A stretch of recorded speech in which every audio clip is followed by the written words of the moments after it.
Classic বই নিয়ে আলোচনার ধারাবাহিকতায় আজকে আমি আলোচনা করব লা রুশফুকুর মাক্সিম। এটা অনুবাদ করেছেন পশ্চিমবঙ্গের চিন্ময় গুহ। বাংলা ভাষায় 1990 সালে উনি অনুবাদ করেন প্রথম সংস্করণ, তারপরে 97 সালে দ্বিতীয় সংস্করণ। আর আমার কাছে এটা আছে, এটা দেশ পাবলিশিংয়ের। দেশ পাবলিশিং এটা 2007 সালে প্রথম বের করে, দ্বিতীয় সংস্করণ বের করে 2019 সালে। আমার কাছে খুব সম্ভব 2019 সালের দেশ সংস্করণ আছে, এটা বাতিঘর থেকে নেওয়া। লা রুশফুকুর এই বইটার মাহাত্ম্য কী? বইটা হচ্ছে খুবই ছোটো, আপনি দেখছেন খুবই সাইজে ছোট। এটা ধরেন আপনি 2 ঘন্টায় পড়ে ফেলতে পারবেন, অথবা আপনি একটা বাস জার্নি করতেছেন, বিমান ফ্লাইটে আছেন, বা ট্রেন জার্নি করতেছেন, লঞ্চ জার্নি করতেছেন, এক জার্নিতে পড়ে ফেলার মতো। কিন্তু বইটা পড়লে, প্রথমবার পড়লে আপনি এটা আটকে যাবেন, কারণ এটা কয়েকদিন পর পর আপনাকে ধরতে হবে। কারণটা কি? এটাতে খুব প্রিসাইসলি, এই যে মাগজিম, আমরা কেউ কেউ ম্যাগজিম উচ্চারণ করি, এখানে মাগজিম লেখা, সংক্ষিপ্ত, প্রিসাইস, ভাবপূর্ণ বাক্য আছে এখানে। একটা ব্যক্তির প্রজ্ঞা চূড়ান্ত প্রকাশ ঘটেছে এই বইটাতে। এ কারণে বইটার প্রতিটা মাগজিম আপনি ব্যাখ্যা করার ফুরসত পাবেন, অনেক সময় মাথায় গেঁথে যাবে। আর লা রুশফুকুর টাইম স্প্যানটা যদি আমি বলি, উনি 1613 সালে জন্মগ্রহণ করেন। বলা যায় সপ্তদশ শতকের গুরুত্বপূর্ণ টাইম স্পেনে উনি ফ্রান্সে খুবই সক্রিয় ছিলেন ইন্টেলেকচুয়াল ওয়ার্ল্ডে, এবং রাজ দরবারও উনি একজন বলা যায় প্রিন্স ছিলেন কোনো একটা প্রদেশের। তো ওনার সময়কালটা হচ্ছে রেনেসাঁসের ইফেক্টের ফলে ইউরোপীয় চিন্তা জগতে যে পরিবর্তন আসে, আমরা এর আগের 1500 বছর আমরা দেখি যে এটা আসলে বাইবেলের যুগ ছিল, স্কলাস্টিক এজ ছিল, বাইবেলকে কেন্দ্র করেই জ্ঞানকাণ্ড আবর্তিত হতো। রেনেসাঁর ফলে মানুষ সেন্টার হলো। তো আমরা সেদিকে জার্মানিতে মার্টিন লুথার ক্রিশ্চিয়ানিটির অনেক সংস্কার আসলেন, এরপরে প্রটেস্ট্যান্টিনিজম, ক্যালভিনিজম, অনেকগুলা ক্রিশ্চিয়ানিটির মধ্যে অনেক শাখা প্রশাখা চিন্তার ধারা আমরা চেঞ্জ হতে দেখি। এবং এই সময়কালটাতে আপনি ফ্রান্সে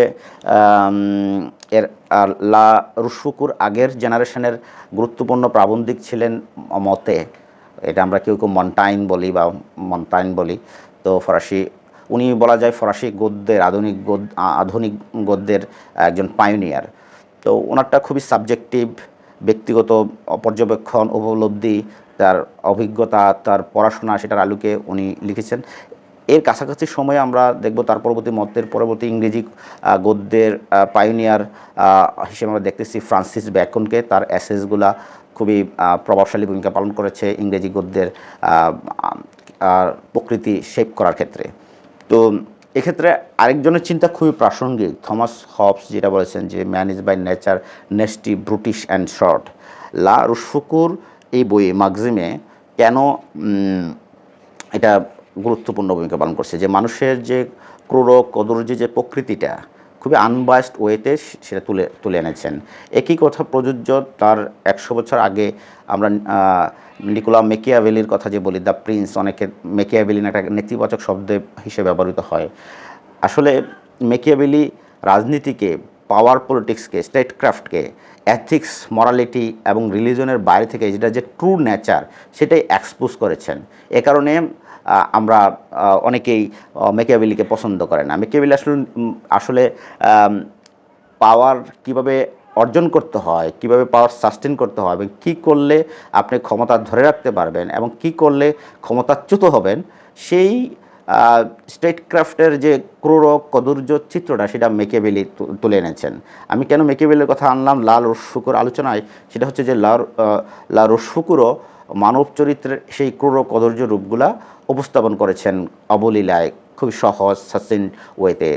তার প্রেমিকা বা স্ত্রী ছিলেন লাফায়েতে, বলা যায় ফরাসি প্রথম ঔপন্যাসিক বলা হয়, ফরাসি নারী ঔপন্যাসিক। লাফায়েতে বলেছেন যে লা রুশফুকুর কোনো ম্যাক্সিম 30 বারের মতো এডিট করেছেন। এটা তার জীবদ্দশাতে 5 বারের মতো এডিট হয়। তো বোঝা যাচ্ছে যে খুবই খুঁতখুঁতে একজন পণ্ডিত, সমাজ পর্যবেক্ষক ছিলেন। উনি রাজনৈতিকভাবে রাজদরবারের ওই সময় রাজা ত্রয়োদশ লুই ছিলেন ফ্রান্সের শাসন ক্ষমতায়, এবং ত্রয়োদশ লুই মারা যাওয়ার পরে ব্যাপক শাসন ক্ষমতা নিয়ে বেশ কয়েকটা সিভিল ওয়ার হয়, মন্ত্রীরা ক্ষমতার পেছনের প্রধান শক্তি হিসেবে আবর্ত ছিলেন।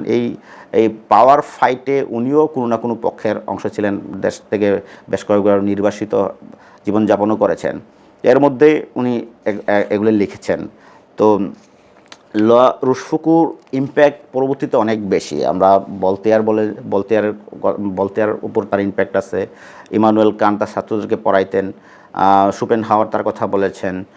গ্যাটে ম্যাক্সিম শব্দটাকে খুব পছন্দ করতেন, তার লেখার মধ্যে পাওয়া যায় তার প্রভাব। শোপেনহাওয়ারের উপর তার প্রভাব আছে, নিটশের উপরে তার প্রভাব আছে। আমি ভলতেয়ারের একটা কমেন্ট দিয়ে শুরু করি অ্যানালাইসিস রুশফুকুর মাক্সিমের। ফরাসি বিপ্লবের মহানায়ক চিন্তক দুজন, যেটা আমরা জানি, ভলতেয়ার এবং রুশো।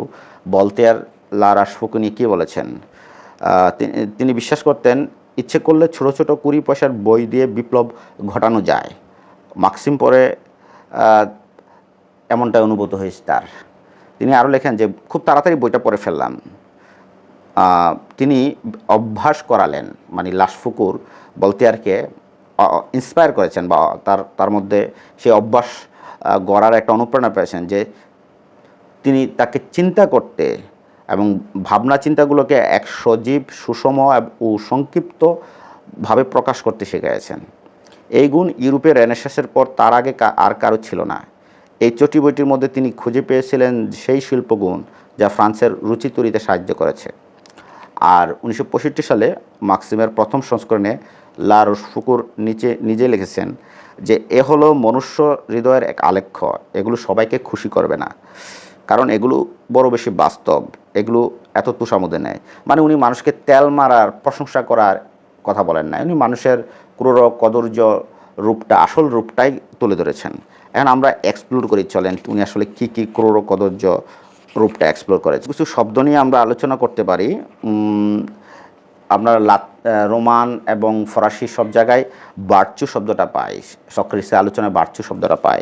যেমন গ্রিক সোসাইটিতেও বার্চু শব্দটা বিরাইল বা মানে এর শক্তিমত্তা, সক্ষমতা, এগুলো অর্থ বোঝানো হয়। এটাকে বলা যায় বীর্যবান, সেরকম কিছু শক্তিমত্তা হিসেবে বলা হয়। এখানে রুশফুকের আলোচনায় ভার্চু আছে আর কি। বঙ্কিমচন্দ্র রুশফুকে চাণক্যের সঙ্গে তুলনা করেছেন। তো ভূমিকায় চিন্ময় গুহ একটা সুন্দর অবজারভেশন দিয়েছেন। তিনি বলতেছেন যে মানবজাতিকে বিশ্বাস করে ঠকেছিলেন বলে রুশফুকু চেয়েছিলেন মানুষের মুখোশ খুলে দিতে, যা কিছু আপাত দৃশ্য তাকে ভেঙে চুরমার করে ফেলতে, যুক্তি ও নীতির আড়ালে গ্রহ কারণগুলোর উপর আলোকপাত করতে। তিনি এক সদা অবিশ্বাসী ডিমিস্টিফিকেটর, মানুষের প্রকৃত সত্তা ও কৃত্রিম মুখচ্ছবির সবিরোধকে উদ্ঘাটন করতে প্রতিজ্ঞাবদ্ধ। তো রুশফুকের আলোচনায় আমাদের আরও কয়েকজনের কথা বলতে হবে। আরেকজন ফরাসি চিন্তক ছিলেন প্যাসকালকে নিয়ে আমি বেশি আলোচনা পেয়েছি লিউ টলস্টয়ের ক্যালেন্ডার অফ উইজডম একটা বই। এখানে এটা আসলে লিউ টলস্টয়ের পড়াশোনার ডায়েরি বলা যায়। উনি জীবনের শেষের দিকে যা যা পড়তেন, মানে ধাক্কা দেওয়ার মতো এই কোটগুলো লিখে রাখতেন ডেওয়ারি, এজন্য এটার নাম দিয়েছিলেন। ইংরেজিটা আমার কাছে আছে, এটা হচ্ছে ক্যালেন্ডার অফ উইজডম, খুবই ইন্সপিরেশনাল। এখানে প্যাসকালের উক্তি অনেকবার আছে, তারপরে লুক্রেটিয়াসের কথা আছে, সেনেকার কথা আছে। মানে উনি প্রতিদিন যাদেরকে নিয়ে পড়ছেন, ভাবছেন, তাদের কথা উনি লিখছেন, একই সঙ্গে নিজের অবজারভেশনও লিখে রাখতেন। তো ক্যালেন্ডার অফ উইজডম এটাও আরেকটা বই, এটা যে কেউ পড়তে পারেন, লিউ টলস্টয়। এনে প্যাসকালের সাথেও কিছু তুলনা আছে, কিন্তু প্যাসকালেরটা একটু মোরালিস্ট ছিল। রুশফুকও মোরালিস্টই, তবে তাদের পাটাতনটা ডিফারেন্ট। শুরুতে যেটা বলেছিলাম যে রুশফুকো ন্যাকামি, কাপট্য, নীচতা, ঈর্ষা, স্বার্থপরতা ও চাতুরীকে অক্লান্তভাবে আক্রমণ করেছেন। এরকম একটা এক্সাম্পল যদি বলি, তার একটা ম্যাক্সিম, সত্যিকারের প্রেমের সঙ্গে ভূতের খুব মিল আছে। সকলেই ও দুটির কথা বলে, কিন্তু প্রায় কেউ দেখেনি। ভূত নিয়ে যারা আলাপ করে, ভূত যখন অনেকেই দেখে না, তেমন সত্যিকার প্রেমও সেরকম অদেখা একটা জিনিস, মানে রেয়ার আর কি। উনি খুব রেয়ার, মানে প্রেমকে সেরকম রেয়ার বোঝাচ্ছেন। একটু মস্করা বলছেন, যার প্রেম আগে সেরেছে সেই বেশি সুস্থ। বন্ধুত্ব জিনিসটা নিয়ে খুবই ক্রূর একটা কথা বলেছেন, যে বন্ধুত্ব জিনিসটা এক ধরনের ব্যবসা, বা বেশিরভাগ বন্ধুই বন্ধুত্বে ক্লান্ত। তো প্রেম নিয়ে আরেকটা কথা এরকম, সত্যিকারের প্রেম একরকমের হয়, যদিও তার হাজার রকমের নকল রয়েছে। আর বন্ধুত্ব, সত্যিকারের প্রেম দুর্লভ, কিন্তু সত্যিকারের বন্ধুত্বের চেয়ে চেয়ে নয়। মানে প্রেম পাওয়া গেলেও পাওয়া যেতে পারে, কিন্তু সত্যিকারের বন্ধুত্ব পাওয়া খুবই কঠিন। তারপরে মানুষের চরিত্র নিয়ে আরেকটা মশকরা করেছেন, যে কারো চরিত্রে হাস্যকর কিছু পাওয়া না গেলে বুঝতে হবে যথেষ্ট ভালো করে খোঁজা হয়নি। মানে আমরা প্রত্যেককে মানুষের চরিত্রে যে ক্রূর কদর্য দিক আছে সেটার দিকে ইঙ্গিত করেছেন, যে আপনি যদি কারোর দিকে কদর্য কোনো দিক খুঁজে না পান, তাহলে বুঝতে হবে যে আপনি তাকে ভালোভাবে এক্সপ্লোর করেননি, স্টাডি করেননি। কয়েকদিন আগে এক ইউনিভার্সিটি পড়ুয়া কয়েকজনের সাথে আলাপ হচ্ছিল, তারা তাদের প্রেম ভালোবাসা নিয়ে খুবই জটিল সংকটে আছে। তো তাদেরকে আমি একটা ক্রূর কথা বললাম আর কি, যে ভালোবাসা তো একটা calculation, love is a calculation, addition, subtraction, multiplication and division. মানে আমরা সম্পর্কে যতই প্রেম দিয়ে মহিমান্বিত করি, বিভিন্ন নাম দেই, এর মধ্যে দেখা গেছে যে অনেক যোগ বিয়োগ আছে, গুণ ভাগ আছে। আমরা হিসাব করেই এই প্রেম ভালোবাসা সম্পর্কে জড়াই। তো আপনি অনেক লফটি আইডিয়া কথা বলতে পারেন, তো এই ক্যালকুলেশনগুলো কিন্তু আপনাদের ভিতরে কাজ করে। তো ভালোবাসার কিছু ক্রূর কদর্য রূপ নিয়েও ইউনিভার্সিটির ফ্রেশার, সোফোমোর, তাদের সাথে আলাপ করলাম আর কি। তারা সম্পর্কের জটিলতায় আক্রান্ত, যাতে রিয়াল নেচার অফ লাভ সম্পর্কে জানে এবং জীবনের সামনের দিনগুলো আগাতে সিদ্ধান্ত নিতে তারা যেন হেল্প করে। সেই জায়গায় বলছিলাম আজকে লারা রুশফুকু পড়তে, যে সেটা আবার মনে হলো আর কি, প্রেম নিয়ে উনি যা বললেন। আমি লারা রুশফুকু বেশ কয়েকটা ম্যাগজিম ব্যাখ্যা করি। উনি বলতেছেন, আবেগ যেমন বুদ্ধিমানদের বোকা বানিয়ে দিতে পারে, তেমনি বোকাদের বুদ্ধিমান। আবেগ নিয়ে কথা, যে আবেগ বুদ্ধিমানদের বোকা বানাইতে পারে, তেমনি বোকাদের বুদ্ধিমান বানাইতে পারে। মানে আবেগের বশবর্তী হয়ে অনেক বুদ্ধিমান কেউ ভুলভাল কাজ করে ফেলে, আবার আবেগের বশবর্তী হয়ে অনেক বোকাশোকা লোকও বড় কাজ করে ফেলতে পারে। আমরা দেখেছি বিভিন্ন যুদ্ধ সংঘাতে দেখেছি আবেগ দিয়ে অনেক দুর্বল কোনো সৈন্য বড় কিছু অ্যাচিভ করেছে, জাতির জীবনে মুক্তি নিয়ে আসছে। আবার আবেগের বশবর্তী অনেক বড় বড় নেতা, বড় বড় ব্যক্তিত্ব বিপদে গিয়েছেন, ফেল করেছেন, জাতিকে বিভ্রান্ত করেছেন, জাতিকে ব্যর্থ করেছেন। আমি যেটা বলি আর কি, একজন মানুষকে জানা যায় মৃত্যুর প্রতি তার পার্সপেক্টিভ নিয়ে, তার চিন্তা নিয়ে। তো এখানে আমরা এই লাশফুকু থেকে সেই ইয়াটা পেতে পারি। উনি বলছেন, খুব কম লোকেই মৃত্যুকে চেনে, সাধারণত কোনো সংকল্প করে নয়, নির্বুদ্ধিতা বা অভ্যাসগত আমরা এর সম্মুখীন হয়। অধিকাংশ লোকেই মরে না মরে উপায় নেই বলে। এখানে আমি সেনেকার প্রতিধ্বনি পাই, যে বেশিরভাগ মানুষ অপ্রস্তুত অবস্থায় মরে। মানে বেশিরভাগ মানুষ তার জীবনের ভালো কাজগুলো বুড়ো বয়সের জন্য রেখে যায়, তার মনে হচ্ছে যে নিশ্চয়ই তারা দীর্ঘদিন বাঁচবে। এখানে সেনেকার চিন্তা আমাদেরকে হেল্প করতে পারে on the shortness of life.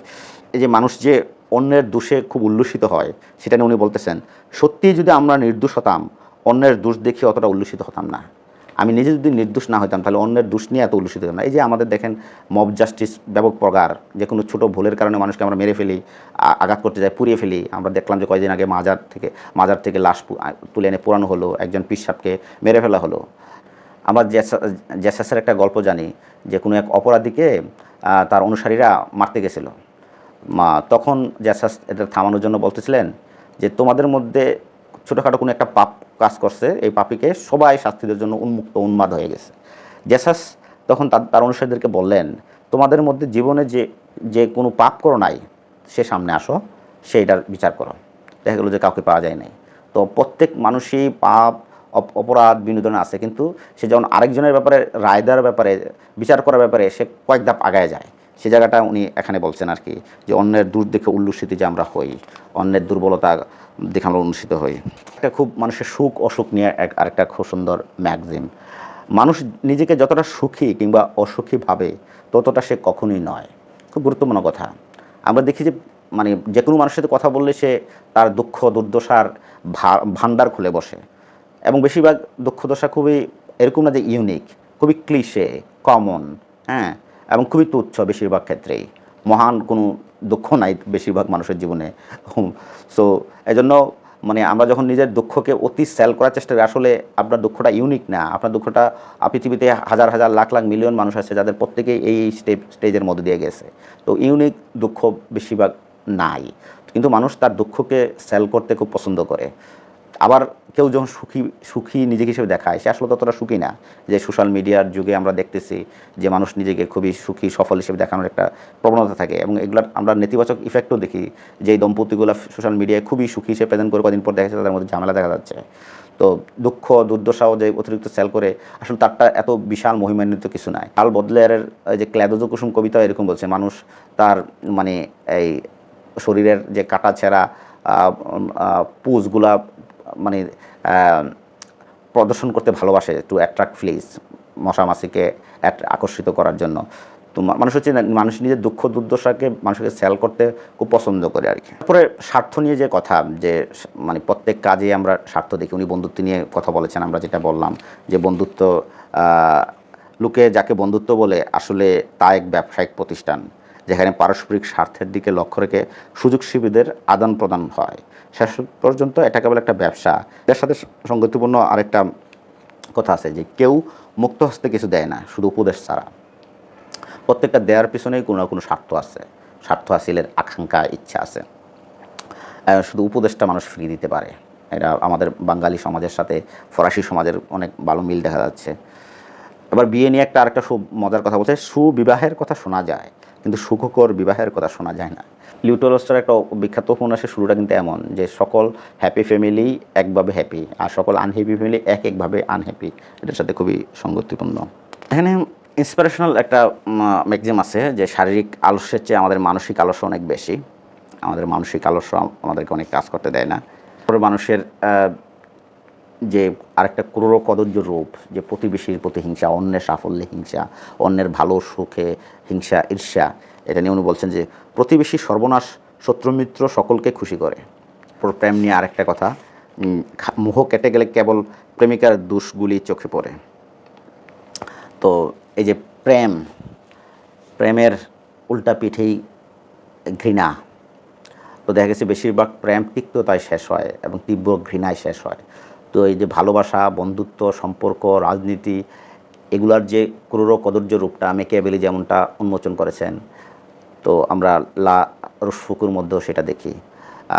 উনি 1613 সাল থেকে 1680 সালের এই জীবৎকালে উনি বেশি লেখেন নাই, অল্প কিছু লিখেছেন। এর মধ্যে এটা কালজয়ী টেক্সট হিসেবে টিকে আছে, তার পরবর্তী লেখকদেরকে ইনফ্লুয়েন্স করেছে। কেউ যদি 2 ঘন্টায় পড়ার মতো কোনো বই খুঁজেন, লা রুশফুকুর maxim can be your choice.